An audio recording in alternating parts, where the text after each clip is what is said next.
श्रीलंका के इतिहास में ये पहली बार हो रहा है जब ये देश इतनी बड़ी आपदा से जूझ रहा है। आर्थिक हालात इतने खराब हैं कि आज खाने पीने के सामान के भी लाले पड़ गए हैं। पेट्रोल डीजल की भारी किल्लत है। हालात इस कदर खराब हो गए कि आधी रात श्रीलंका के राष्ट्रपति को देश में आपातकाल इमरजेंसी लागू करनी पड़ी, जिसके बाद ज्यादातर लोग घरों में हैं। पुलिस और सुरक्षा बल के पास किसी को भी हिरासत में लेने का अधिकार है।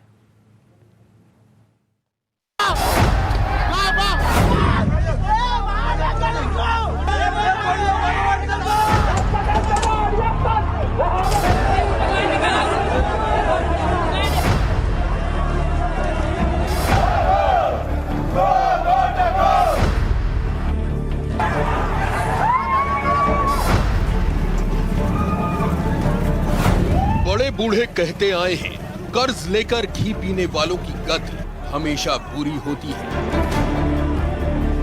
श्रीलंका के साथ यही हो रहा है। आगजनी,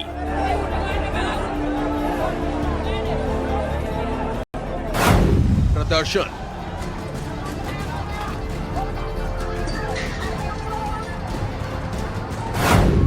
आंसू गैस के गोले, पेट्रोल पंप पर पुलिस की duty,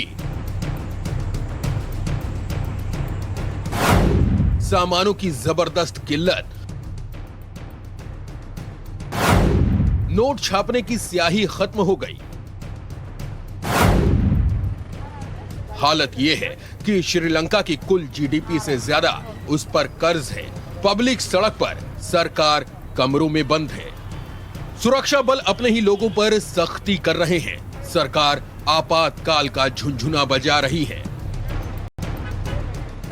This group of people, by acting violently, have set fire and destroyed a police bus and a jeep assigned to the Mirihana police, a three-wheeler, 2 motorbikes belonging to the traffic division and an army bus. They have also damaged several other vehicles of the police. The protesters have also vandalized private properties. Sri Lanka आजादी के बाद से सबसे गंभीर आर्थिक संकट का सामना कर रहा है। खाने के सामान के बढ़ते दाम और इसकी कमी के कारण लोग बेहाल हैं। श्रीलंका के लोगों की हालत का अंदाजा इस रेट चार्ट से लगा लीजिए। चावल 500 रुपए प्रति किलो, 150 रुपए में ब्रेड का एक पैकेट, चीनी 290 रुपए प्रति किलो, दूध का पाउडर 1900 रुपए प्रति पैकेट, एक कप चाय पीने के लिए 100 रुपए देने पड़ेंगे। पेट्रोल 254 रुपए लीटर, डीजल 176 रुपए लीटर, एलपीजी सिलेंडर 4200 के पार। यानी महंगाई रिकॉर्ड स्तर पर बढ़ रही है और खाने पीने की चीजें भी लोगों की पहुंच से हर दिन बाहर होती जा रही हैं। लोगों के मुंह से निवाले छीन रही है।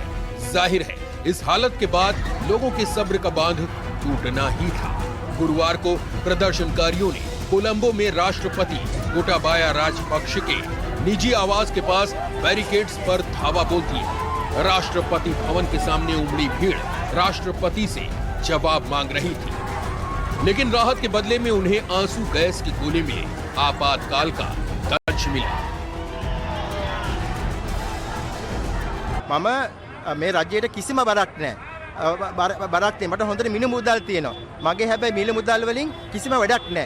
මොකද මට තියෙන කොච්චර පර්චේසින් පවර් එක. ඒ කියන්නේ මට සල්ලි තිබුණත් බඩු ගන්න බෑ.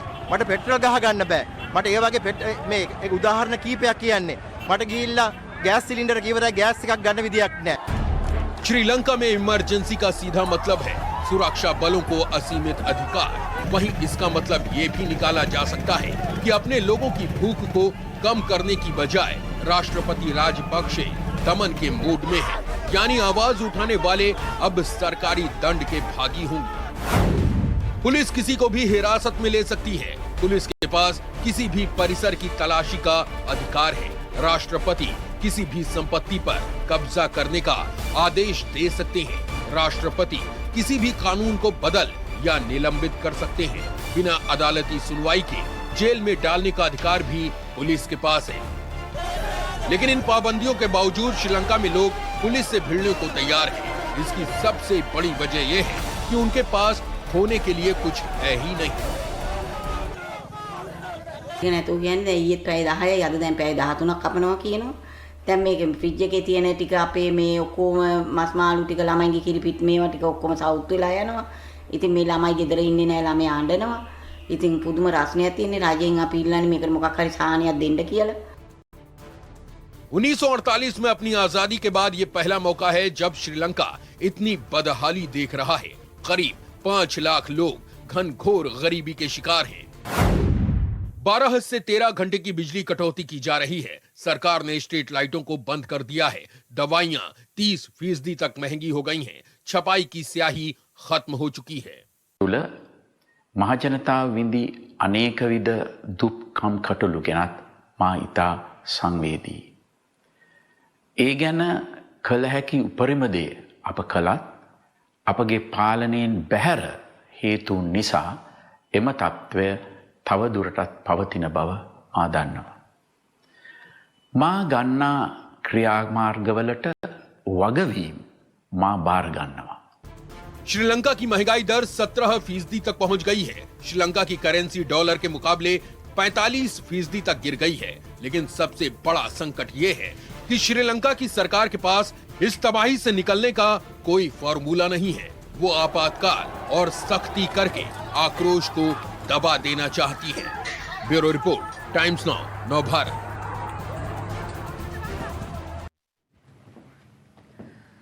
श्रीलंका की इस हालत का जिम्मेदार कोई और नहीं बल्कि वहां की सरकार है। और कैसे ये हालात इस तरह से बिगड़ते चले गए इसकी भी तस्वीर आपको हम दिखाएंगे। 2019 में ही दरअसल आर्थिक हालात खराब होने शुरू हो गए थे और तब देश में असंतोष बढ़ा तो सरकार ने लोकप्रिय फैसला लेते हुए टैक्स कम कर दिया। इससे सरकारी खजाने पर बोझ बढ़ता चला गया और खजाना खाली होता गया। और यही वजह है कि आज श्रीलंका बदहाली के कगार पर पहुंच गया है और जो तस्वीरें वहां से मिल रही हैं वो वाकई भयावह हैं। आप कल्पना नहीं कर पाएंगे कि अगर आपके साथ ऐसा हो तो वो वक्त कैसा होगा। लेकिन ये सब कुछ हो रहा है हमारे पड़ोसी देश श्रीलंका में। आपको समझाते हैं कि कैसे श्रीलंका के हालात यहां तक आखिर पहुंचे हैं। श्रीलंका को अपनी जरूरत का जो ज्यादातर सामान है वो आयात करना पड़ता है और जाहिर है उसका विदेशी मुद्रा भंडार इसके लिए इस्तेमाल होता है। लेकिन 2019 में जिसका जिक्र हम पहले कर रहे थे, आर्थिक संकट की स्थिति आई और उसके बाद विदेशी मुद्रा भंडार जो है वो $7.5 बिलियन से घटकर $2.8 बिलियन यानी $2.8 बिलियन तक रह गया। और ये लगातार कम होता जा रहा है और इससे श्रीलंका की बाहर से सामान खरीदने की ताकत कम हो गई है, क्योंकि जब पैसा ही आपके पास उपलब्ध नहीं है तो आप बाहर से सामान कैसे लाएंगे। और इसकी वजह से देश के भीतर सामान की कमी होने लगी।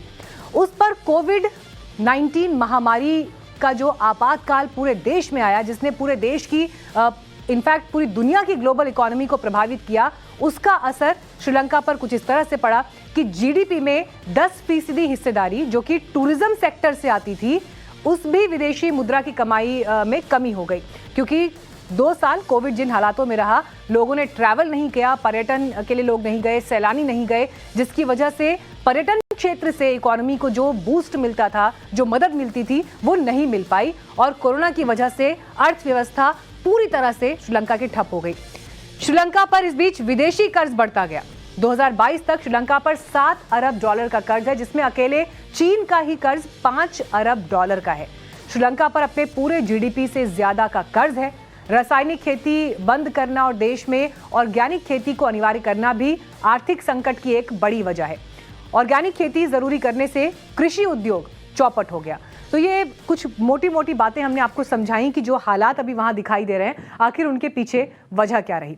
श्रीलंका आर्थिक रूप से डूब रहा है और डूबते हुए को चाहिए सहारा।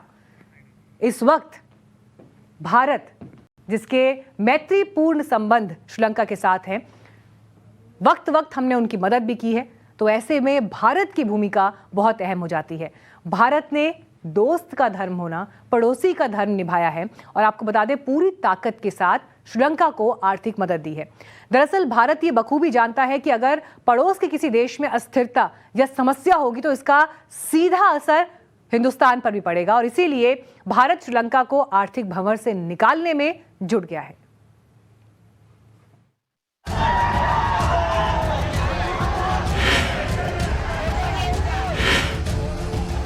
बदहाली के इस मौसम में श्रीलंका को मददगारों की तलाश है। और उसकी नजरें दिल्ली पर टिकी हैं। सवाल उठता है कि क्या चीन की शह पर भारत को आंख दिखाने वाले श्रीलंका को सबक मिल गया है और अब वो सही लाइन पर आ गया है। श्रीलंका के नेता भारत की तरफ हसरत भरी नजरों से देख रहे हैं ताकि इस गुर्बत के वक्त उनकी मदद हो जाए। दलदल में फंसे श्रीलंका के वित्त मंत्री बेसिल राजपक्षे दिल्ली पहुंचे, प्रधानमंत्री मोदी से मुलाकात की और मदद की गुहार लगाई। भारत ने भी बड़ा दिल दिखाते हुए मदद को जमीन पर उतार दिया है। कर्ज में डूबी सोने की लंका को भारत ने फौरी तौर पर $1 अरब की ऋण सुविधा देने का ऐलान किया। विदेश मंत्री एस जयशंकर ने अपने ट्वीट में लिखा, पड़ोसी पहले, भारत श्रीलंका के साथ खड़ा है। जरूरी वस्तुओं की आपूर्ति के लिए $1 बिलियन की क्रेडिट लाइन पर हस्ताक्षर किए गए हैं, जो कि भारत द्वारा दिए गए समर्थन के पैकेज का प्रमुख हिस्सा है। भारत की इस मदद से गंभीर आर्थिक संकट से गुजर रहे श्रीलंका को खाद्य उत्पादों, दवाओं जैसी जरूरी चीजों की आपूर्ति होगी। भारत ने 40,000 टन चावल की खेप देना शुरू कर दिया है। अगले कुछ महीनों में यह मदद बढ़कर 3 लाख टन हो जाएगी। यानी भारत ने श्रीलंका की एक ही पुकार पर अपनी दोस्ती का परिचय दे दिया। कहावत है, गुर्बत के वक्त साथ देने वाला ही दोस्त होता है। श्रीलंका को अब इस कहावत का मतलब समझ में जरूर आ रहा होगा। $400 मिलियन की एक नई लाइन ऑफ क्रेडिट से श्रीलंका में इंफ्रास्ट्रक्चर और विकास को बल मिलेगा। मुझे विश्वास है कि इससे श्रीलंका की अर्थव्यवस्था को लाभ पहुंचेगा। साथ ही यह लाइन ऑफ क्रेडिट दोनों देशों के बीच पारस्परिक लाभ के प्रोजेक्ट कोऑपरेशन को भी गति देगी। हाल के दिनों में गर्दन तक दलदल में फंसे श्रीलंका को ये पहली मदद नहीं है। इससे पहले तेल के प्यासे श्रीलंका को भारत ने ही लाइफलाइन दी थी। जनवरी के दूसरे सप्ताह में भारत ने $50 करोड़ की मदद की ताकि श्रीलंका पेट्रोलियम उत्पाद खरीद सके। इसके अलावा भारत की पहल पर श्रीलंका को सार्क से $40 करोड़ की अलग मदद मिलेगी। इतना ही नहीं, भारत ने एशियन क्लियरिंग सेटलमेंट को मई तक बढ़ाकर भारी मदद पहुंचाई। अगर भारत सरकार मदद नहीं देती तो श्रीलंका में तमाम कारखाने और बिजली उत्पादन बंद हो जाते, सरकार के हाथ से बात निकल जाती। श्रीलंका के इस क्राइसिस में भारत पे काफी इम्पैक्ट है। पहला इम्पैक्ट तो है कि हमने श्रीलंका को करीब $2 बिलियन की मदद ऑलरेडी दे दी है। हमने $1 बिलियन का अभी कुछ समय पहले दिया है, 500 मिलियन की लाइन ऑफ क्रेडिट दी है और $400 मिलियन का करेंसी स्वैप दिया है। तो 2 बिलियन हम ऑलरेडी कमिट कर चुके हैं। इस समय श्रीलंका हमसे अब $1.5 बिलियन और मांग रहा है, तो हम $3.5 बिलियन तक का एड देने जा रहे हैं श्रीलंका को। That is one. तो फाइनेंशियल इम्पैक्ट डायरेक्ट है हम पे। यानी भारत ने पड़ोसी देश के साथ ऐतिहासिक और सांस्कृतिक संबंधों का हवाला देते हुए इस मदद के जरिए यह संदेश देने की कोशिश की है कि जरूरत के समय भारत ही उसका सच्चा दोस्त है। अब श्रीलंका के नेताओं को ये समझने की जरूरत है कि वो नई दिल्ली को भरोसे में लेकर आगे का अपना रास्ता आसान कर सकते हैं। लेकिन श्रीलंका के राष्ट्रपति राजपक्षे ये भी जानते हैं कि भारत चीन के प्रभाव से श्रीलंका को बाहर करना चाहता है, लिहाजा वो दोनों तरफ खेल खेलने से बाज आएंगे, इसकी संभावना कम ही लगती है, क्योंकि भारत के खिलाफ श्रीलंका का चाइना कार्ड खेलना कोलंबो के लिए स्वाभाविक कूटनीतिक चाल है। Bureau report, Times Now, Nova.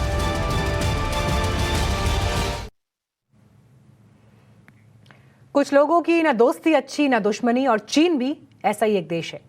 Sri Lanka ने सोचा था कि भारत के मुकाबले चीन के ज्यादा करीब पहुंचकर वो भारत को आंख दिखा पाएगा और उसके प्रभाव से निकल पाएगा, लेकिन श्रीलंका का ये दाव उल्टा पड़ गया और अब दोस्ती करके घर में घुसने वाला चीन ही उसका आर्थिक दोहन कर रहा है।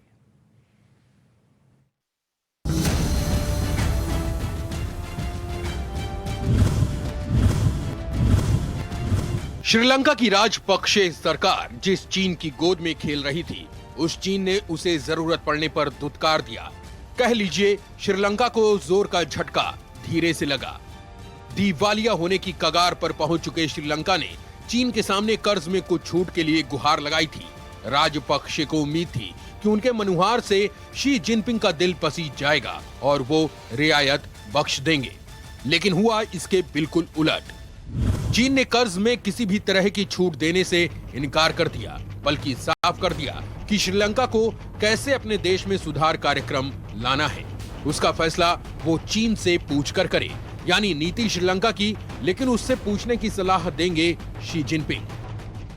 चाइना का जो लोन है केवल 10% है आउट ऑफ द टोटल, पर बात यह है कि जो बाकी जो लोन्स हैं वो लोन है लॉन्ग टर्म, 30 साल के, 20 साल के, और 1% इंटरेस्ट या आधा % इंटरेस्ट, उसी तरह के लोन्स होते हैं। बट जो चाइनीज लोन्स हैं ये है शॉर्टर टाइम के, 10 साल के, 12 साल के, 15 साल के, और इनका रेट ऑफ इंटरेस्ट 6%, 7% है। तो ये जो इंटरेस्ट का रेट है बहुत हाई चाइना का, वो भी एक नुकसान दे रहा है श्रीलंकन इकोनॉमी को। कर्ज के दलदल में श्रीलंका बुरी तरह फंसा हुआ है, उसकी गर्दन ही सिर्फ बाहर है। अप्रैल 2022 तक श्रीलंका को चीन से $5 अरब की मदद मिली थी, और अब चीनी बैंकों का इतना कर्ज है कि उसके पास ब्याज चुकाने के ही पैसे नहीं बचे हैं। इतना बड़ा आउटसाइज नहीं है कि पूरी इकोनॉमी को इन्फ्लुएंस कर रहा हो, पर हाँ इसके चलते इन्होंने कुछ ऐसे डिसीजंस लिए हैं जो कि बहुत ही अजीब रहे हैं। पूरा का पूरा हम्बनतोटा पोर्ट उठा के चाइना को दे दिया 99 इयर्स लीज पे, क्योंकि उसकी ये रीपेमेंट नहीं कर पा रहे थे। ओके, इसी तरह से कोलंबो सिटी पोर्ट एक बन रहा है, वहां पे करीब 400 हेक्टेयर का, वो भी अगर ये पेमेंट्स नहीं कर पाएंगे वो भी चाइनीज ओनरशिप में आ जाएगा।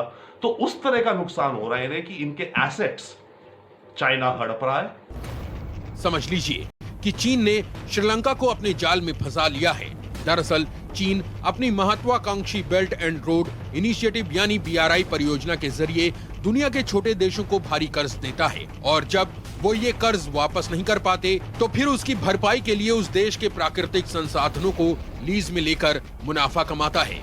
ऐसा ही कुछ श्रीलंका के साथ भी हुआ। दक्षिणी श्रीलंका के हम्बनटोटा में बंदरगाह बनाने के लिए श्रीलंका ने चीन से $1.4 अरब का कर्ज लिया, और जब वो कर्ज चुका नहीं पाया तो आखिरकार 2017 में एक चीनी कंपनी को इसे 99 साल की लीज पर बंदरगाह को सौंप दिया गया। और अब टी एक्सपोर्ट्स वगैरह भी इनके रुके पड़े हैं, क्योंकि रशिया यूक्रेन वॉर के चक्कर में वैसे ही कम चल रहे थे। तो ये जो कारण है, इन सब कारण का कॉम्बिनेशन बन गया श्रीलंका का इकोनॉमिक क्राइसिस। और इस क्राइसिस से, और इस समय तो खास करके और ऐड हो गया ऑयल एंड गैस दुनिया की यूक्रेन वॉर को चलते। तो श्रीलंका के पास इस समय कोई रास्ता बाहर नहीं है इस इकोनॉमिक क्राइसिस से निकलने का। इसको वर्षों लग जाएंगे, किस तरह से निकलेगा ये बड़ा चिंता का टॉपिक है। भारी कर्ज, खस्ता हाल अर्थव्यवस्था ने श्रीलंका को बर्बाद कर दिया। हालत यह है कि देश के पास विदेशी मुद्रा भंडार तेजी से खत्म हो रहे हैं। बैंक ने सभी आम नागरिकों के लिए अधिसूचना जारी कर उन्हें अपने पास मौजूद विदेशी मुद्रा को बैंक में जमा कराने का अनुरोध किया है, और कहा है कि वो उसके बदले श्रीलंकाई रुपया ले ले।